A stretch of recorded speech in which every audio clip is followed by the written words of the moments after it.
Hey, before we start this episode, we wanted to tell you about our upcoming virtual 5K. Are you sick of being cooped up inside for the past year? How about getting outside and also doing something to support Israel and the Jewish people? Join us for our Bless Israel virtual 5K. We've put together a 3-mile path that actually walks you through a route in Israel. You can walk or run at your own pace and in your own time. Join an international community of believers around the world committed to Israel. For more details, go to ajewandagentilediscuss.org.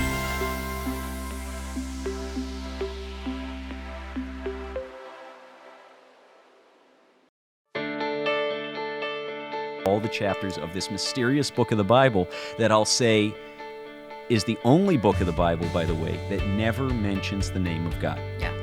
And yet, as we read it, we see God's fingerprints all over the story, His providence, His arranging the circumstances of kingdoms and rulers. It all points to God's intimate involvement in the preservation and the deliverance of the Jewish people, though His name never gets mentioned.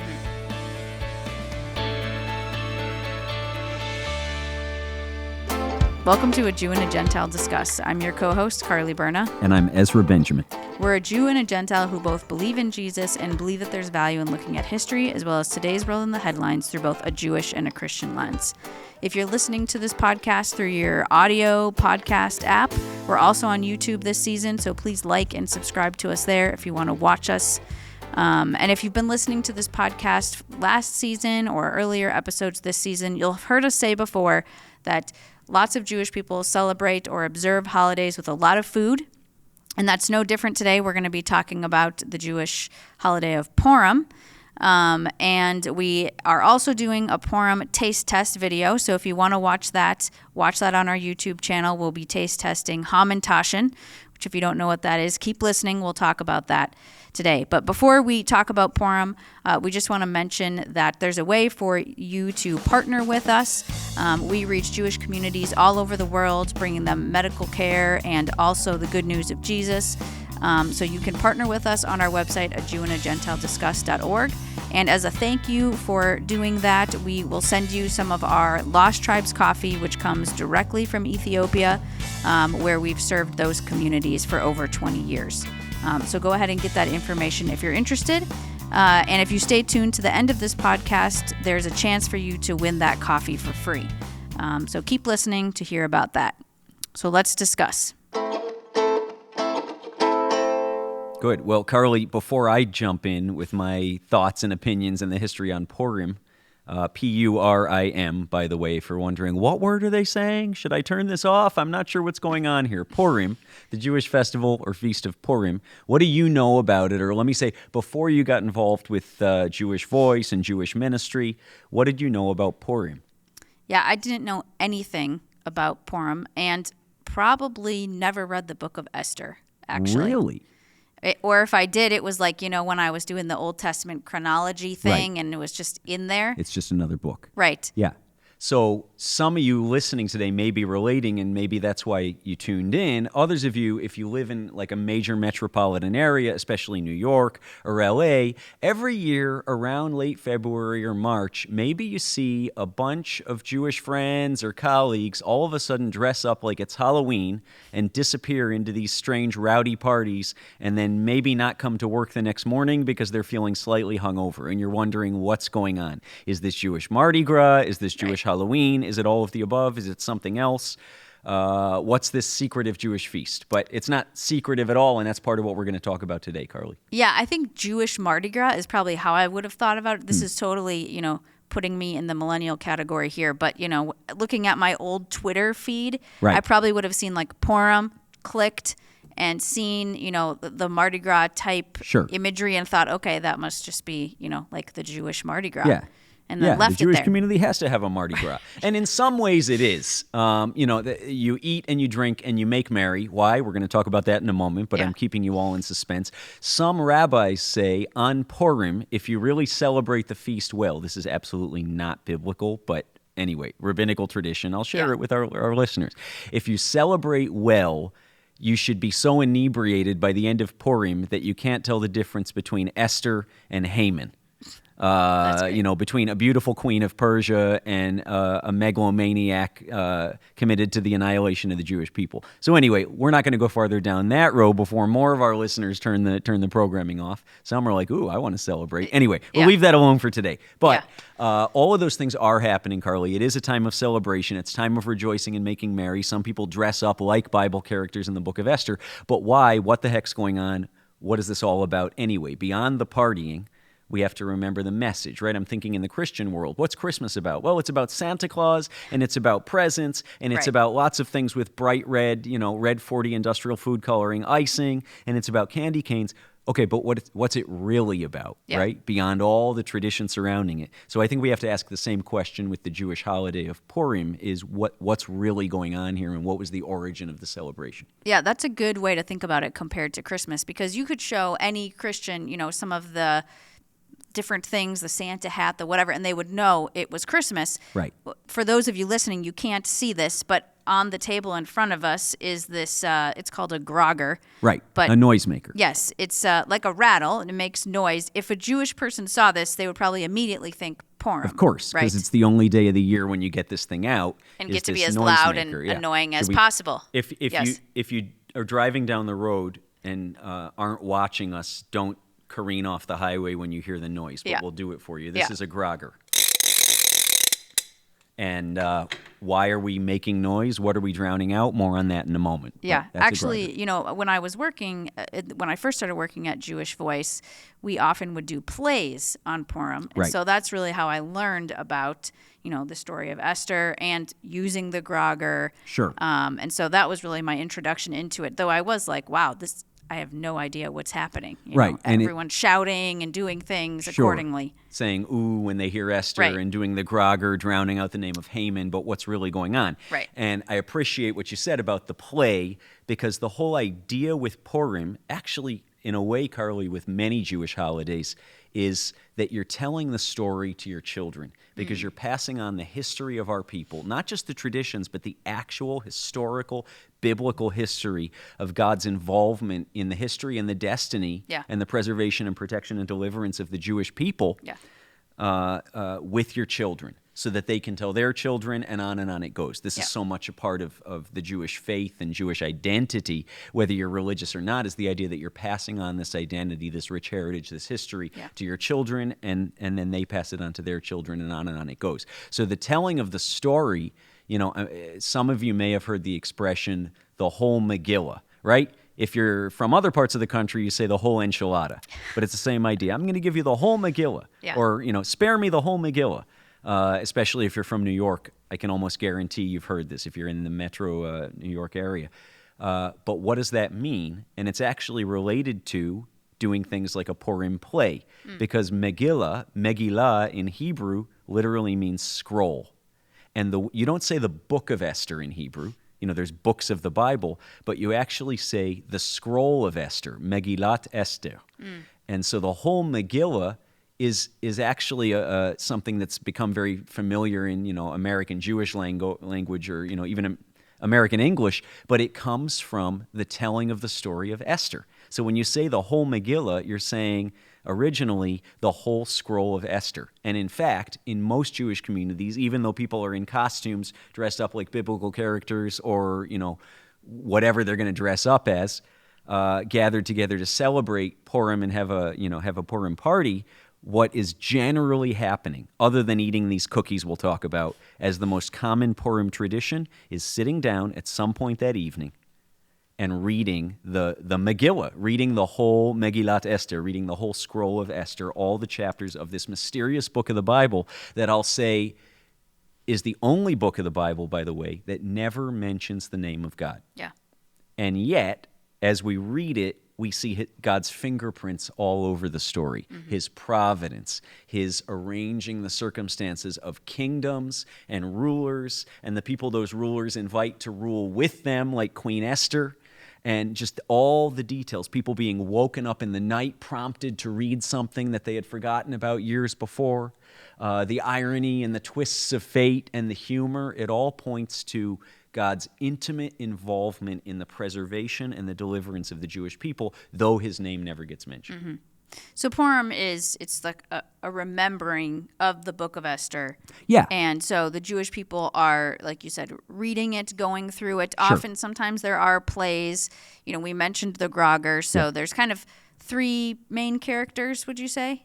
Yeah, there's Esther, there's Haman, there's Mordecai, and of course there's the leader of the land, and really we can say at that time, Carly, the leader of the known world, the king of Persia, Ahasuerus, which is also Xerxes. We believe Four it's the characters, same. yeah. The same person. So 4 characters, and before we go farther, people may be saying, wait a minute, Purim, first of all, that's a weird word and slightly awkward in English, but it's the same in Hebrew, Purim, and Pur, P-U-R, or I'll say it with my, the Israeli accent I'm inheriting from my wife as the years go on, Pul, P-U-R. What is that? What does the name of the holiday mean? And a pur is a lot. Almost think of a die, like you're rolling dice in Las Vegas. Mm-hmm. So a pur is a lot, or a die that's cast into the lap. And Purim just means lots. And it comes from this part of the book of Esther where Haman, I really encourage you, read the book of Esther. It's not long, but we're not going to get through all of it in our short podcast episode today. But Haman agrees with the king to in essence, create an edict, create a law throughout Persia and the whole known world, because the kingdom of Persia at that time extended throughout most of the known world, from Central Asia all the way down to Ethiopia and beyond and into the Mediterranean. He's creating this law that says the Jewish people are to be destroyed. But what date should we destroy them on? And it says Haman in Hebrew, cast lots, or he threw Purim on the ground, on the table, we don't know. And whatever those lots, those Purim said, was the date that would go into the law as the date of destruction of the Jewish people. And we know as we read the rest of the book that shortly before that day arrives, through a series of events, I'll call them miraculous events, though again, God's name isn't mentioned, there's an uncovering of this plot, and Esther's able to say, "O king, live forever. You've signed a law that promises the death of my people. I'm your queen, and yet what you don't realize is under the law you signed, me and everybody I love and everybody they love have to be annihilated by order of yourself." And, how did this happen? Who made me to do this? And it's exposed eventually that Haman was part of this diabolical plot to annihilate the Jewish people. But we're getting ahead of ourselves. Haman, initiate grogger at that point. Yeah, exactly. And so back to the grogger, in the reading of the Megillah, in the reading of the scroll of Esther, at any good, self-respecting Purim party, everybody in the room is going to have a grogger. And whenever you hear the name Esther, you go, why? Because of the beauty of Queen Esther. She goes through this year and change of beautification treatments before she becomes queen.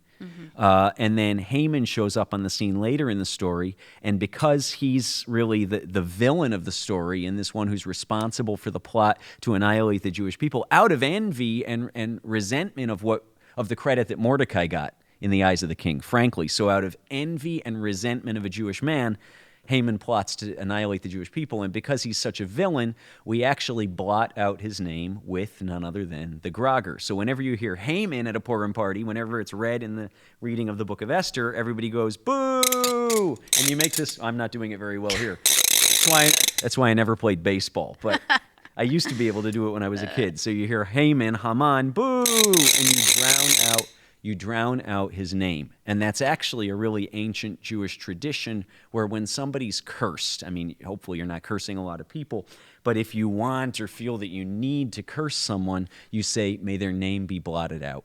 May it not even be heard. Or may it, in a much more extreme way, may their name be blotted out from the book of life of God the judge. And isn't there cheering then also during the play? There is. You cheer when you hear the name Mordecai. Yeah. Esther's the beautiful heroine of the story, and Mordecai is the hero. Though he's behind the scenes, he's the one who recognizes, wait a minute, in the providence of God, a family member of mine, namely Esther, Hadassah in Hebrew. Some people who have been to Israel know the most famous and the largest hospital in Israel is Hadassah Hospital, just outside Jerusalem. So Hadassah, Esther, has been, and we know the year, Carly, was 478 BC, Esther becomes queen after Vashti disrespects the king and is deposed of the queenly throne. And anyway, read the story, you can get the details. Esther becomes queen, and then 4 years later, Haman, out of resentment, agrees with the king to plot to annihilate the Jewish people, not just to plot, but to sign it into law with the date. And Mordecai is a hero because he goes, wait a minute, in the providence of God, this is me paraphrasing because God's name is not mentioned, my family member, Esther, has been appointed to the second highest role in the land, the queen of the king of all the kingdoms of the earth, as a Jewish woman who hasn't necessarily been open about her Jewish identity in this Persian palace. Remember, at this time, the Jewish people have partially returned to Israel, but those still living in Shushan in the Persian Empire are still captives. They're still exiles. They don't even have the opportunity to go back to Israel till some years later. So Jewish identity is a little bit of a tricky thing because the Jews are known as the captives of Judah who were taken away by the Assyrians and the Babylonians. Not necessarily a great thing to be a Jew during this time. But Esther nonetheless is, and Mordecai recognizes, who knows, he says, this is the famous line that we all know, but we don't know it comes from the book of Esther, who knows, Esther, but that you have been brought into the kingdom for such a time as this. Which a ton of people say, but We probably quote don't it all know the it's time. from Esther. We quote it all Yeah. the time for however we want to use it, but it's Yeah. actually part of the story of Purim. Yeah. And the idea is, Esther, you might lose your life. You might be killed if the king is not favorable to your plea to preserve and protect the Jewish people. But even if that may happen in the face of persecution, perhaps you've been afforded the influence and the authority and the position as a Jewish woman to bring deliverance for the Jewish people for such a time as this. Mm-hmm. And Mordecai also says, look, Esther, if you're not willing, God will bring about deliverance for our people in another way. But consider the possibility, who knows, but that you have been brought into the kingdom for such a time as this. Mm-hmm. So it's an interesting thing there. I think we quote that verse a lot, right? God can find somebody else, but he wants to use me. But the original context was a Jewish woman being appointed to a position in God's providence to bring about salvation and deliverance for the Jewish people in the face of signed into law annihilation proclaimed throughout the known world, and another Jewish person calling Esther to the carpet and saying, look, recognize the role you have. Are you going to do something about it, or are you not? Mm-hmm. So that's really, beyond all the parties, beyond the celebrations, beyond the grogger and the booing and the hissing and the eyeing and the cheering, that's really the nature of the story, Carly, is intended annihilation, deliverance through God arranging the chessboard of circumstances for the Jewish people and their neighbors. Yeah. And it's also interesting to think that Esther was like a teenager. Right. She was 14 years old, give or take, marrying a 41-year-old king. Mm-hmm. And it's funny because in the modern Jewish world, there's a lot of like deconstructionist thought happening, especially in what's called in America the Reform Jewish community that says we're absolutely about the Jewish identity and Jewish religion, Jewish community, but who can say for sure whether the Torah is really the inspired word of God or just a storybook about our people? Who can say for sure whether God exists and what he's really like and what he's happy with and not? And so there's this new idea emerging, kind of in a women's rights vein, which isn't bad, that says, Vashti should have been promoted for her standing up to the king and not wanting to parade half naked through a party. She shouldn't have been deposed. This is, a violation of women's rights. And then Esther comes in and she's basically a girl, and this is a terrible story. While those things may be worth considering, let's zoom out a little and consider the cultural context and in a way recognize the courage, right? That this teenager recognizes her opportunity to be promoted to a significant position as a Jewish young woman, and she takes it. Mm-hmm. And the king has favor upon her, and I'll say in the providence of God, he arranged it so that she would be favored and she would be promoted to this queenly position. Mm-hmm. And so the way that Purim is observed today, they read the story, and then, like we said, there's some food involved, either fasting of food or feasting of food. Sure. So how is that celebrated? Yeah, super good question. And let's talk about the fast, because we didn't talk about that yet. Right before this big feast, Chag is feast in Hebrew, so Chag Purim. And a lot of people say, is Purim a biblically commanded holiday? Yes and no. At the end of the book of Esther, word went out, in essence, a commandment went out that Jewish people, wherever they were in the known world, in Persia, in Israel, in Ethiopia, wherever they were to celebrate and to send gifts to one another and to make merry, because there had been great deliverance for the Jewish people right before a time of pending destruction. So there's a biblical precedent to celebrate Purim. Now, is it the same as what we see in Leviticus and Exodus, where God's saying, like for Passover, on this day in this month you're to celebrate this? No, God didn't say you're to celebrate Purim forever. Same with Hanukkah. But we see it referred to in the biblical account, and we understand the why and the date we're celebrating on and the why that we're celebrating it. So there's this big feast, but back to where I started, why is there a fast before a feast? Because this great deliverance came at the very end of a time of expected annihilation and destruction. So the day before Chag Purim, the feast of Purim on the Jewish calendar, is what's called Tzom Esther. Tzom in Hebrew is fast, and it's called the fast of Esther. If you remember, Esther fasted food and water for a period of days, like days on end, before she goes into the king and pleads for the deliverance of the Jewish people. Why? Because she was entreating the favor of the Lord. To go into the king uninvited was to risk death. It's all in the book. If he didn't extend his scepter towards her, she would have been carried away and herself annihilated, and she knew, like, this is our chance as a people. If I'm killed because the king doesn't like that I came in to see him, the Jewish people are all going to be killed. My friends, my kinsmen, my family members will be annihilated as well. And so the Tzom Esther on the Jewish calendar, which some people observe, a lot more observe the partying and the drinking and the enjoyment, but some people do observe the fast of Esther,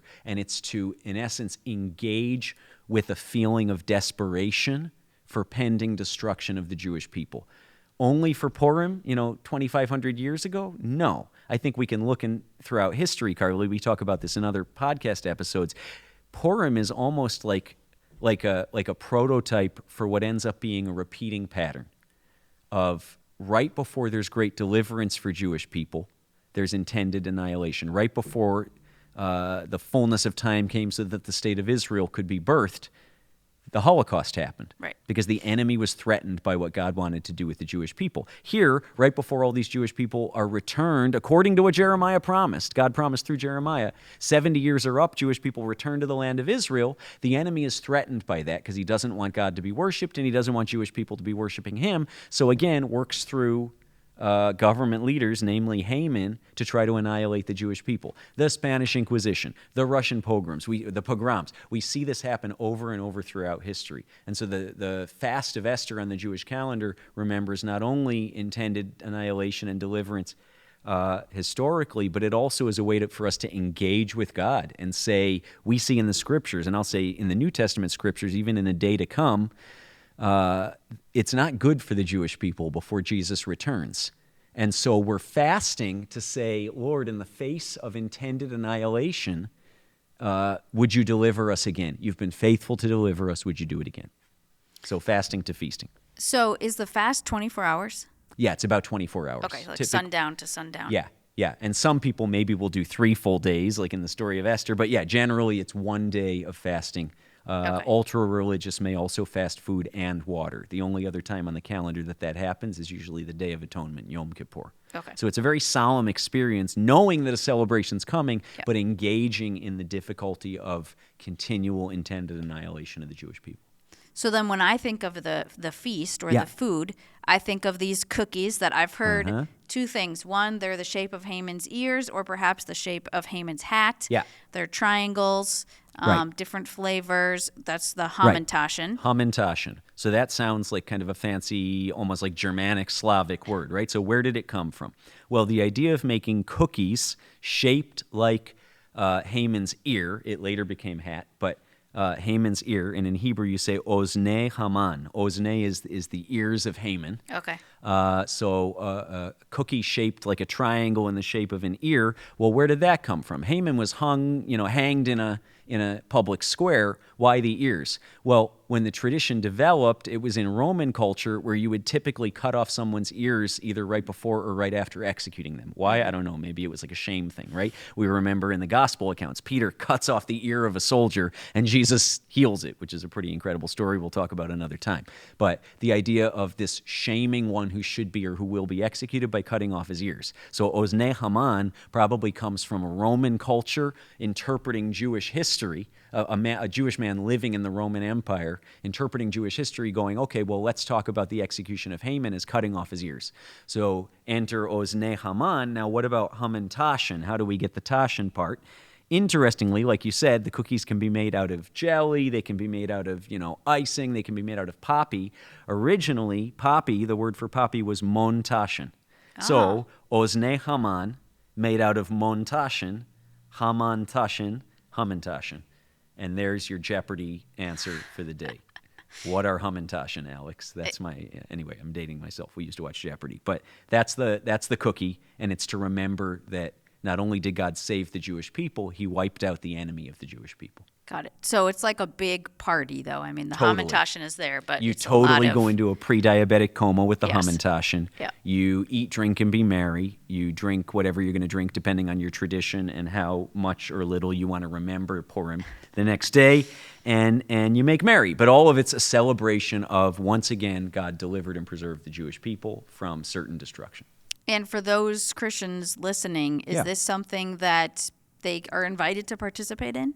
I think, obligation, no. We say Yeah. this a lot. Invitation, sure.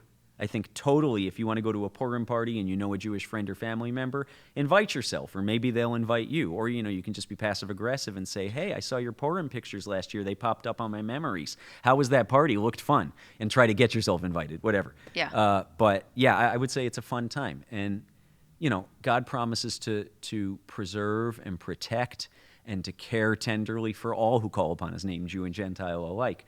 But, in terms of developing a relationship and a meaningful connection with a Jewish friend or colleague or even extended family member, Purim's a great on-ramp because it's light. I mean, Yeah. it's about a story about destruction and deliverance, Right. but the celebration itself is light. Yeah. It's maybe easier to kind of engage with the Jewish community around a Purim celebration than it would be around, like Yom Kippur, which is a Right. very solemn day where people are generally maybe keeping to themselves and in the synagogues more. Yeah. Good. Well, that's a great explanation of the holiday, and our audience can read the Book of Esther, learn more about it. Actually, last season we did another episode on Purim, so if you missed that, we go into a lot more detail specifically about the story. Right. And as I mentioned, we're going to do a Hamantashen taste test video, so that should be up, and you can go to our YouTube video to watch that. So far, I've lost both of our taste test videos, coffee and Christmas and Hanukkah, so hopefully I can redeem myself. We'll see what happens. Here. See what happens. As we mentioned at the beginning of this podcast, you can enter to win a chance to get a bag of our Lost Tribes coffee for free. So you can do that by texting JG to 474747. There's more information on our website, ajewandagentilediscuss.org. If you want to hear more of our episodes, watch us on YouTube, subscribe to this podcast wherever you get your podcasts. Leave us a review, ask any questions that you have. We want to continue engaging with you on social media. You can also submit questions on our website. And thanks so much again for listening this week, and join us next week for another episode. The show is a production of Jewish Voice Ministries International.